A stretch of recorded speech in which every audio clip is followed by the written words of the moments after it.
Hola con todos, César Bejar aquí, Zona RH nuevamente junto a... Verónica Rodríguez. Gabriela Ladines.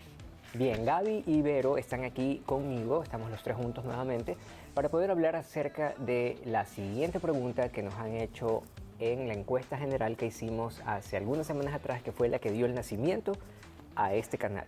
Así que, Gaby, por favor, léenos la pregunta. Claro, cómo no. Y bueno, la pregunta de este capítulo dice: ¿de qué manera fomentaría la cultura laboral en su empresa? Y está un poco confusa, César, porque yo te decía, así es, o sea, si es para el colaborador, es para recursos humanos, pero vamos a enfocarla Vamos a a hablar recursos humanos. desde las dos partes. Está bien, de acuerdo. Sí. Hagámoslo así. Hagámoslo así. Dale, entonces, a ver, la pregunta otra vez, por favor, Gaby. Claro, cómo no. ¿De qué manera fomentaría la cultura laboral en su empresa? Bien, yo creo que cuando hablamos de cultura, Hay que definir qué ¿qué es cultura. Sí, Exacto. claro. Y la cultura viene de la manito con su prima hermana, o primo hermano, que es el clima laboral. Así es, la Ok. percepción de la gente. Exactamente. Entonces, cuando hablamos de cultura, cultura son todos los hábitos, costumbres, estilos, maneras, tanto de comunicarse, de hacer, de no hacer, de omitir, de crear, de no crear, todo dentro de la organización. ¿Ok? Entonces, para determinar la cultura organizacional, primero tenemos que hablar con el dueño de la empresa. Cuando yo hablo con el dueño de la empresa, yo puedo saber qué es lo que él quiere con respecto a su empresa, ¿sí? Porque ahí también viene otra cosa. La cultura organizacional la pone la cabeza máxima de la organización. Correcto. Entonces, Se líder despliega luego. si el líder máximo no sabe comunicarse, si el líder máximo no puede confrontar, si el líder máximo no toma control sobre sus propios hábitos, si el líder máximo se permite a sí mismo hacer cosas fuera de ética, Así es. entonces toda la organización en cascada tendrá la misma conducta del dueño de la Y esa va a ser la organización. cultura. Va a ser una cultura tóxica, como Total. dicen ahora. Total, esa es la cultura de la empresa. Más allá de que pongamos aquí en cultura organizacional, nuestra empresa se enfoca, no sé qué, en el bienestar y cuidamos a la gente, y la gente es importante, es nuestro factor y nuestro recurso más importante, bla, bla, bla. Más allá de eso está la cultura real. ¿Ok? Claro. Entonces, esa cultura real es en la que hay que trabajar. Algo que yo hago y que a la mayoría de los empresarios les cuesta, a muchos, a unos pocos no les gusta, es trabajar directamente con él y hacerlo cambiar a él. Porque si él no cambia, él es la cultura de la organización. ¿Ok? Y si no es él, hay un segundo al mando escondido que es quien está manejando la organización a manera de ejemplo. Entonces, y eso también es parte de la cultura, porque si él como dueño de negocio está permitiendo que eso suceda, es parte de la cultura de la organización. Siempre dejar que las cosas sucedan por detrás, tras bastidores y no darnos cuenta. Es cultura también. Es cultura. Cultura es todo eso de lo que se habla en los pasillos. Cultura es la forma de manejar las reuniones. Cultura es la forma de liderar. Cultura es la forma en que tomas las decisiones o en base a qué tomas las decisiones dentro de la organización. Todo eso forma parte de la cultura y no siempre está escrita en todas partes. Totalmente. Eso no está escrito, eso es innato, es como se siente en el Intrínseco. ambiente, está ahí. Y nadie habla de eso, pero todo el mundo lo percibe. ¿Sí? Entonces, yo creo mucho que la cultura organizacional, y hablándolo desde la parte de recursos humanos, la persona de recursos humanos tiene que ir a hablar con el dueño del negocio y primero preguntarle qué está dispuesto él a cambiar. No sé qué piensas tú, Javi, pero yo creo que debería ser así. Sí, definitivamente lo que dice César es verdad. Muchas veces una cosa es lo que quiere realmente el empresario, la cabeza, el gerente general, y otra cosa es realmente lo que la empresa necesita. Por eso, en mi experiencia y lo que yo puedo de alguna otra manera aconsejar es que no solo se haga con la cabeza, sino con el equipo directivo, con el comité ejecutivo, con el directorio, Y hay muchas herramientas en el mercado que te permiten poder levantar información y te pueden decir, o sea, qué clase de cultura es la que tú quieres desarrollar en tu empresa. Una cultura dirigida hacia el cliente, una cultura dirigida más hacia la gente, un mix, algo que esté entre el cliente y también la gente, porque eso va marcando terreno y te va diciendo, ok, este es exacto, te direcciona y te va diciendo cuál es la cultura que tú quieres y cómo quieres que la gente se comporte. Entonces es muy importante definirlo y para eso está recursos humanos o talento humano para decir, ok, vamos a definir hacia dónde quieres ir. Y después viene la evaluación de la cultura. Después ya haces la evaluación y dices, ok, vamos entre todos a definirla. Y muchas veces te das cuenta que hay una brecha muy grande entre lo que quiere el empresario o el gerente general y lo que realmente se vive en el día a día. Entonces, si la gente dice, no, yo quiero una cultura muy dirigida hacia nosotros, hacia los colaboradores, hacia la gente, pero el empresario dice, no, el cliente es lo más importante. Entonces, ahí viene un poco esa brecha y talento humano dice, ok, si tú quieres ir hacia allá, tienes que trabajar en esto para ir encaminado hacia ese resultado. Sí. Entonces, es un trabajo muy importante el tema de la cultura, definirla. Sí, y mira que yo algo que sí tengo muy claro es que como el dueño o el gerente general es el que pone la cultura, si él no cambia su forma de ser, mira, podrá pedir y querer que todo el mundo haga y no va a hacer. Esto es más o menos como el papá en casa, ¿no? El papá en casa llega borracho y le dice a los hijos que no tomen. Le dicen que no miente y cuando suena el teléfono, le dicen, no, no estoy. O llegan a la puerta, no, no estoy. Exacto. Sí, Exactamente igual. quiere que le paguen a tiempo, pero él no paga sus deudas a tiempo. No llega a tiempo. Y no llega a tiempo. Y se molesta cuando... O sea, son todas estas cositas, ¿no? Son todas estas cositas que tú vas viendo y de repente dices como... esa incongruencia, esa inconsistencia entre lo que se dice y se hace, es cultura. Entonces, tú no le puedes exigir a tus empleados, como dueño de organización o como jefe o líder de área, que sean honestos cuando tú estás teniendo una relación extramarital. O sea, y todo el mundo lo sabe. O sea, es que es eso. O sea, no le puedes exigir. O sea, tú puedes pedir con la boca y decir a recursos humanos que la gente aquí tiene que ser honesta y tienen que ser de esta forma. Pero usted en su vida es una porquería. Entonces, ¿cómo le puede pedir eso? O sea, no podemos exigir sin dar. Yo exijo en la medida que doy. Yo soy en la medida que me comporto. Y le puedo a partir de ahí exigir a los demás para que también sean lo que ven en mí. Yo recuerdo cuando estaba con el... Perdón que hable de mí, pero soy el mejor ejemplo que conozco. Pero son nuestras historias las que Claro. hacen. Las que nos hacen también. Las experiencias. Entonces, yo recuerdo que cuando los chicos, estaba con estos muchachos en la planta, en el último trabajo que estuve, los recuerdo con mucho cariño porque fueron 10 años ahí, y les decía a ellos, el día en que ustedes me vean a mí, que yo llego enfermo, que no vengo porque estoy enfermo, ustedes pueden hacer lo que les dé la gana.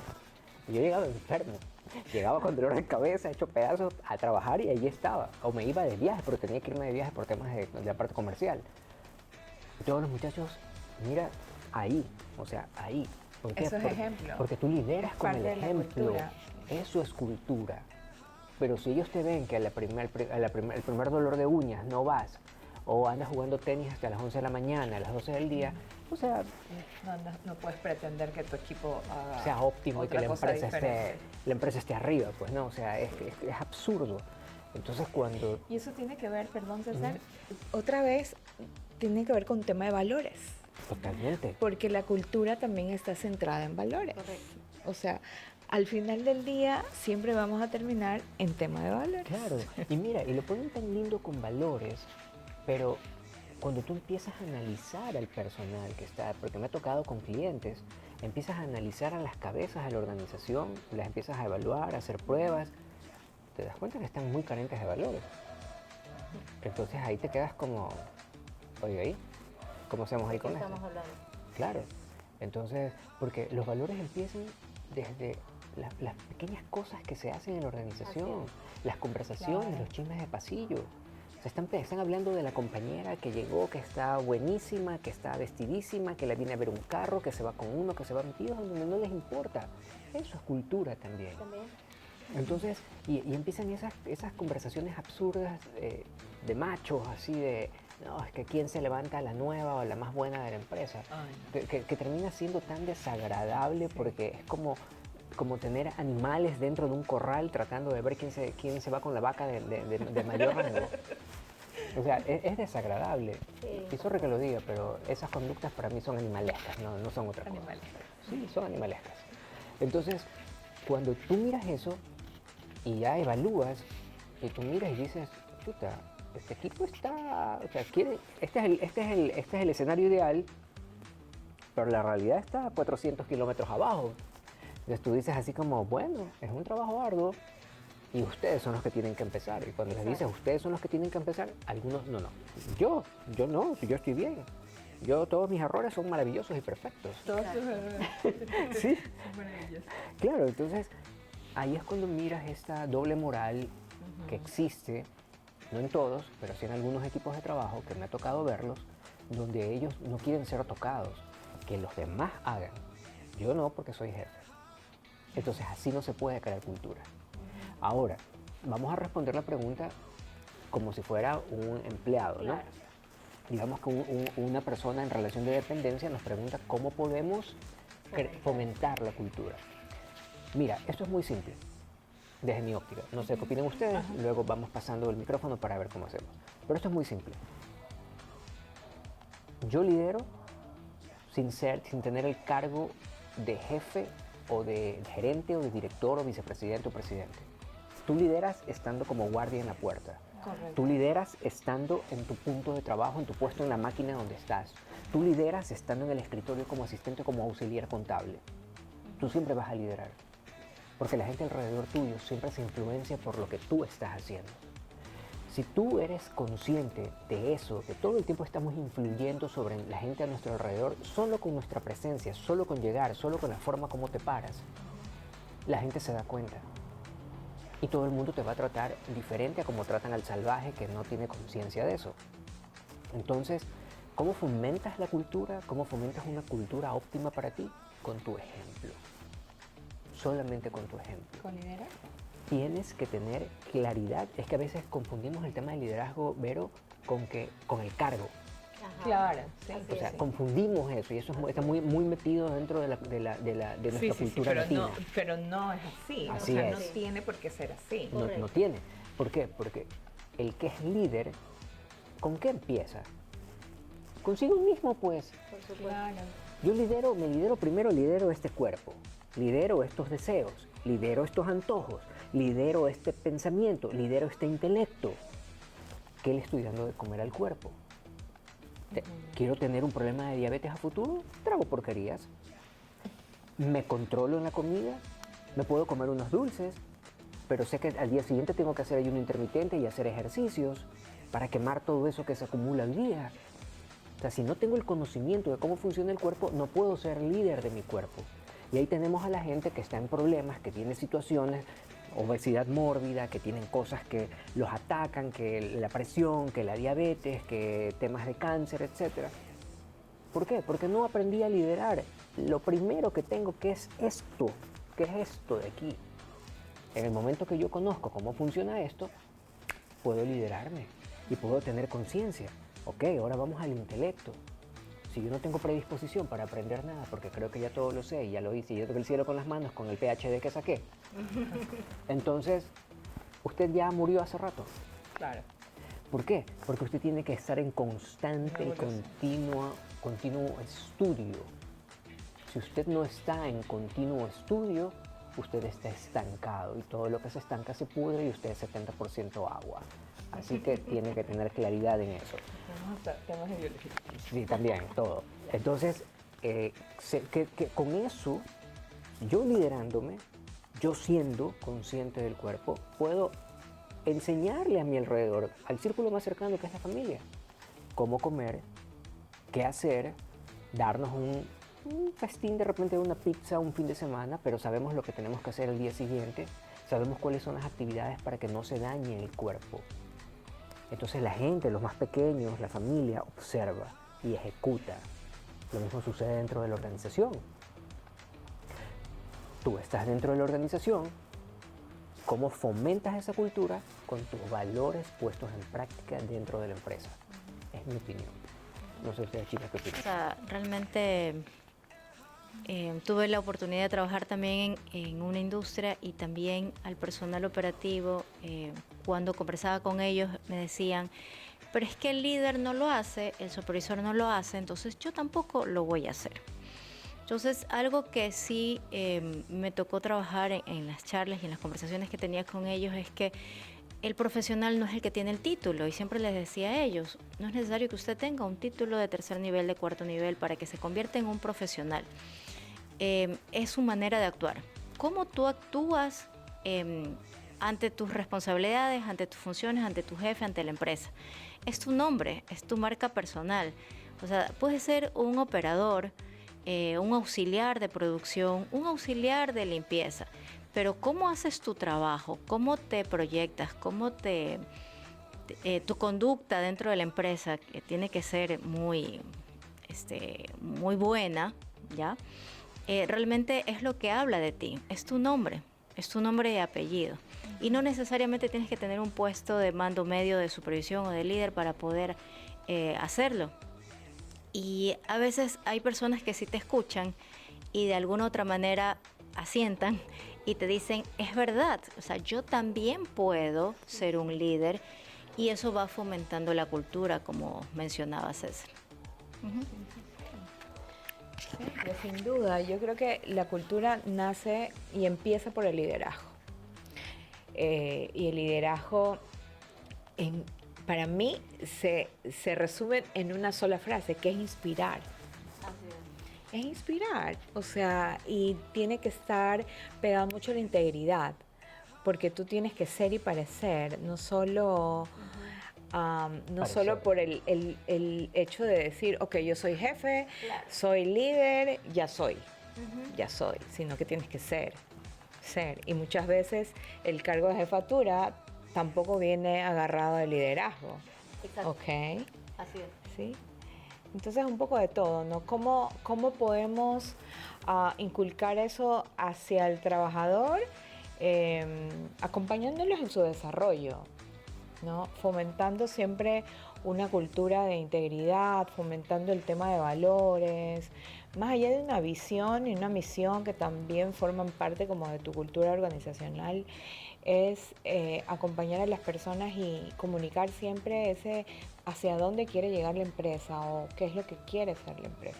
Como tú bien decías, hay empresas que están más orientadas hacia el cliente, otras que están más orientadas hacia el trabajador y otras que están orientadas más al presupuesto o a las ventas. Pero al final del día, eso la gente lo tiene que saber, porque la gente tiene que saber qué es lo que la compañía quiere, más allá de tu puesto o de la acción que tú realices en el cargo que tienes, es qué es lo que la compañía quiere de ti, ¿no? Y muchas veces no se entiende todavía esa parte. O sea, muchas veces la gente no entiende qué es lo que la compañía quiere de ti. Claro. Pero es un tema de la empresa que tiene que comunicarla. Así es. Es importante y es lo que dices, el tema de... Hay gente que no sabe lo que la compañía quiere de ellos. Pero cuando la persona no sabe lo que la empresa quiere de ellos, es porque hay un proceso pésimo de comunicación interno, porque cada empleado tiene que saber qué es lo que se espera de él. Entonces, el problema está en la cultura, en la parte de comunicación. Y en el liderazgo. Exacto. Claro. Porque generalmente es el líder del área, el jefe, el director, el gerente, lo que se llame, que es el que tiene que comunicar a su equipo. Claro, pero si ese hombre no puede confrontar gente, ¿cómo va a comunicar? Si a duras penas dice 2 palabras durante el día, buenos días, es lo único que sabe decir, ¿cómo puede orientar a gente nueva? Y ese es mucho un problema de liderazgo, el tema de confrontar, ¿no? Claro. Porque hay personas que no lo hacen y, ok, prefieren hacerlo con otros que confrontar a la persona involucrada en el tema, y ahí estás creando también una cultura organizacional pésima, Claro. porque no estás siendo honesto. Y entonces puede ser, ¿no? Y a mí me tocó vivir en algún momento que el jefe no estaba contento con un miembro del equipo muy importante, pero no era capaz de decírselo. Se lo decía a todo el mundo menos a él. Wow. Entonces se lo dice a su par, se lo dice a su subalterno inclusive, pero no se lo dice a él. Entonces, ¿qué fomentas ahí? Chisme. Rumores. Mal clima. Y muy mal clima porque todos empiezan a Porque mirar al además otro. que, claro, entonces dice, no, pero es que el compañero te perdió el respeto. El subalterno, si escuchó hablar al máximo o al jefe del área mal de su jefe inmediato, entonces te perdió el respeto. Creas muchas cosas negativas. Así es. ¿Ya? Y eso es parte de la cultura de muchas empresas también. Entonces hay que cuidar, ¿no? Ese es un hilo fino que muchas veces se rompe y hay que cuidar que no se rompa. Y esa es tarea también del área de recursos humanos. Sí, es un área, es una tarea muy delicada porque cuando te das cuenta, no todo el mundo está dispuesto a cambiar. Y quieren que la empresa cambie, quieren que los empleados cambien, pero las cabezas no quieren cambiar. Y lo único que van a tener con eso es más de lo mismo. Exacto. Normalmente, las empresas van creciendo, ¿verdad? Van desarrollándose, pero ya no puedes sostener un negocio si no le das importancia a la cultura. Totalmente. Definitivamente, o sea, hace quizás algunas décadas atrás no importaba. No importaba, era como que, bueno, sigamos, la cosa funciona, pero ahora es muy distinto, es muy diferente. Estamos lidiando con otras generaciones. Recuerdo que me tocaba contratar gente joven, gente bastante joven, y los chicos me decían, bueno, ¿y qué ofrecen de salario emocional? ¿Qué ofrecen de beneficios como la empresa? Y yo decía, bueno, como que no teníamos mucha cosa que ofrecer, porque en la cultura... Exacto, entonces las empresas tienen que también irse metiendo ese chip y irse encaminando a actualizar su cultura, porque no puedes vivir como la empresa tradicional de hace algunas décadas, ya no puedes, porque si no te vas quedando, y va a llegar un punto en que el negocio, exacto, el negocio no va a funcionar, porque es la gente realmente el motor del negocio. Así es. Claro, sin duda. Y sí hay que meterle bastante cabeza al tema de la cultura. Sí, bastante. Yo creo que sí. Creo que hemos abarcado el tema en su totalidad. No sé si hay algo que se nos escape. Si se nos escapa, por favor, escriban en los comentarios. Pónganos ahí abajo de lo que ustedes opinan. Es importante, nosotros leemos cada comentario. Gracias a todos los que están comentando durante los episodios anteriores. Nos tomamos el tiempo de poder hacerlo, de poder chequear. Sabemos que les está gustando, nos han escrito por interno, así que les agradecemos muchísimo por los buenos deseos a los que nos están escribiendo. Si algo no les gusta, pues escríbanlo también para poder tocar el tema. Nosotros tenemos una visión, tratamos de tener una visión doble. ¿Sí? Yo no puedo decir que soy imparcial, porque ser imparcial es no estar decidido. Claro. Tú tienes que tomar una decisión tanto desde los zapatos del colaborador y desde los zapatos del empresario. Y desde ahí, cuando ya estás puesto en esas dos posturas y has analizado todo, entonces a partir de ahí tomas una decisión basándote en las leyes, en los códigos, en los reglamentos, en los procedimientos. ¿Qué no se hizo? ¿Qué se violó? ¿Qué se rompió? Para que puedas enmendar, para que puedas reconstruir y para que puedas restaurar lo que se hizo mal. Es lo que yo creo. Entonces, eso sería todo por este podcast. Muchísimas gracias, gente, por estar aquí. Los queremos mucho, los apreciamos bastante. Les enviamos un abrazo enorme y no se olviden de suscribirse y darle like a este video. Cuídense mucho. Chao, chao. Chao.